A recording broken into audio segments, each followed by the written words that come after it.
Hey, what's going on, everyone? It's Greg Williams, Director of Gender Equity Initiatives for the New York City Department of Social Services.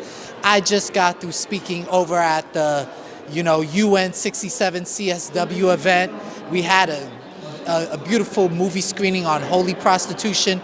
We then had a couple of speakers who spoke about what their organizations are doing to advance gender equality and equity. Myself, as the Director of Gender Equity, it's my duty and I am charged with creating equitable spaces for our agency, for our 16,000 employees, most of which are women, and making sure that they feel included and they make sure that they feel valued and belong. It's just so much that I do. Sometimes I get jumbled up in words. I want to give a special thank you to Her Royal Majesty, Queen Angelique Monet, for inviting me. Queen Angelique Monet of Etienne has been a hospitable hostess. She's been one to just open up her doors and open up her arms to the work that our agency is doing. And not only that, but searching out other practitioners within the diversity, equity, and inclusion space, and making sure that we are doing our due diligence in advancing gender equity. So shout out to everyone and thank you. And you can follow us on the web, www.nyc.com/DSS. Cut it to like 3 minutes. Notice how he just gave me the mic. He was just like, cut it. Fine. I'll keep this to 3 minutes. Anyway, greetings to Her Royal Majesty. And on behalf of the Acting Commissioner, Molly Parks, I would like to say welcome. Also on behalf of our Chief Diversity Officer, Karen St-Hilaire, and Deputy Commissioner, Dean McBean, I give you greetings. My name is Greg Williams, Director of Gender Equity Initiatives. I'm going to be very fast. I'm going to talk very fast. It's a good thing I'm from Harlem. Off the block, so I can hustle and talk very fast. Basically, the work that we're doing at the New York City Department of Social Services, Human Resources Administration, Department of Homeless Services, which is the largest social service agency in the nation, might I add, with 16,000 employees, with 12 programming, dispersing about $3 to $4 million per year to New Yorkers, SNAP, WIC, every life-sustaining benefit. That is what we do. That is what our employees do. We are composed mostly of 60 to 70% of women, okay, out of that workforce, and a large majority are people of color, okay? So we have to service within our Office of Equity and Inclusion. Shout out to Barbara Woods. Raise your hand, Barbara. Raise the roof real quick. Woo! Director of Employee Programs. Carlos Acosta, raise your hand. That is the Employee Excellence.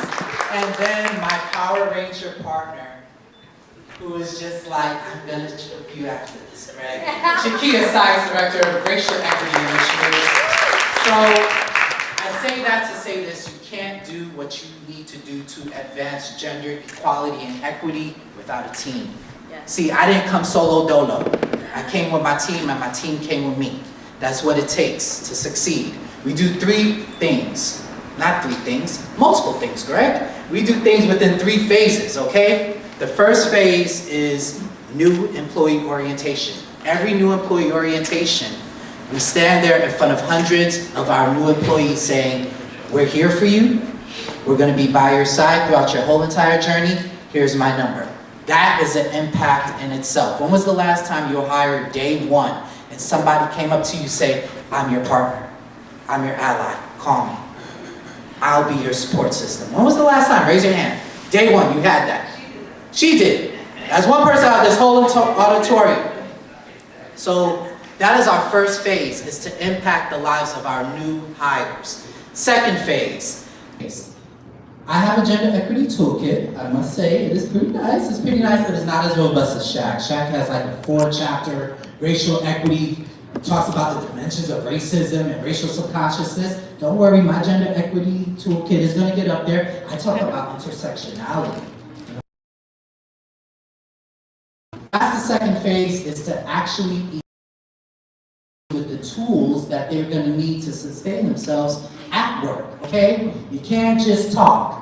Hashtag facts over feelings. You need to give them data that applies to them you need to give them information that applies to the workplace, and you need to equip them with the tools that they may need to climb that ladder. And then the third phase is very important, continuance of education.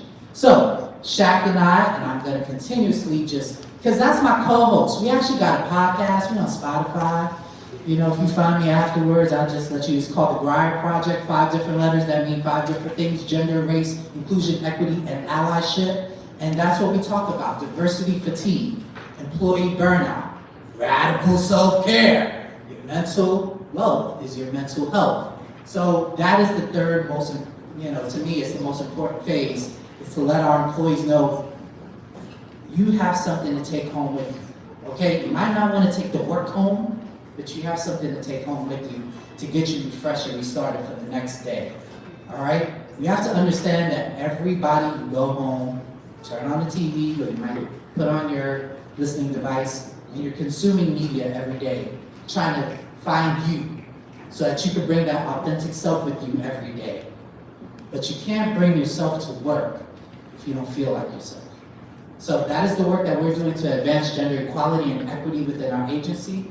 I would say that if you are a member of a heritage group at your job, get involved, get inspired. And if you're not, get involved and get inspired, all right? Once again, I kept that to 4 minutes. I got 5 minutes, I kept it to 4 minutes. Thank you all. I'll be in the back afterwards, giving out high fives.